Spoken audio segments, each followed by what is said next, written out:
Hello, my name is Gigault. I'm originally from Quebec. I've been a professor in the Department of Physics here since 2003, and I do a lot of teaching. I'm teaching usually second, third year courses. Occasionally I'll do first year courses as well. It depends on what the needs of the department are. Usually I teach in French, but I teach in English as well. I grew up next to an airport. As a kid, it was clear that I would be doing some kind of technological or scientific career.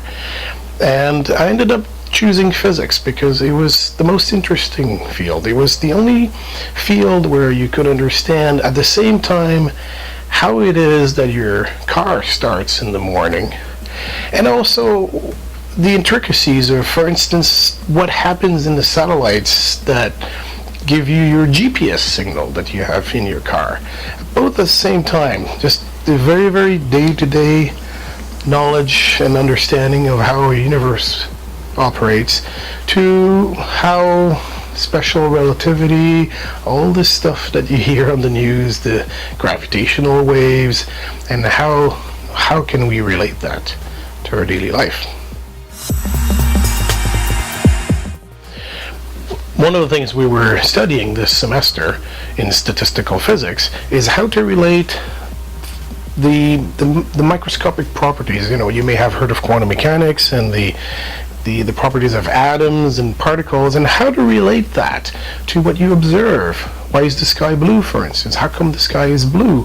What is the difference between the air that's around you and the water of the pool when you swim? You can swim in the pool. Obviously, some birds can fly, but we can't fly.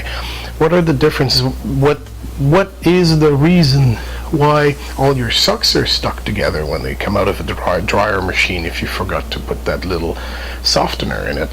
We did work on that just to come up with a framework to relate all those microscopic theories to what you can observe in your daily life. And I find this is one of the most satisfying part of knowing physics, is because you can know as well the microscopic properties of all those little particles, and how to come up with things like temperature and the wind and the sound. You hear me right now because of sound waves.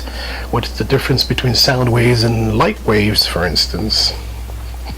All this is the things that we study, and we understand it is the best way to understand how our universe operates.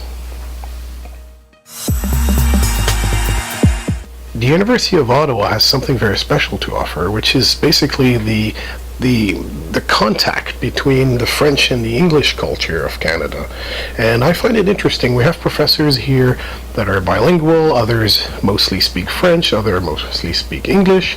As a student, you can take courses in any language you want, in any order. It doesn't matter. We don't care which language you take courses in physics. We offer our courses both in French and in English. Sometimes you have courses, they end up being slightly different because each professor has a slightly different perspective, and I think that enriches the whole experience. And the city of Ottawa is I would call it the largest small town. It's very small really when you think about it, which means it's very good. I can get on my bicycle after a day of work, and within about 20 minutes on my bicycle I'm in the middle of nowhere in a beautiful provincial park. Or I can be kayaking on the Ottawa River, which is actually a very large river with rapids and calm waters, etc., within 10 minutes after leaving my office.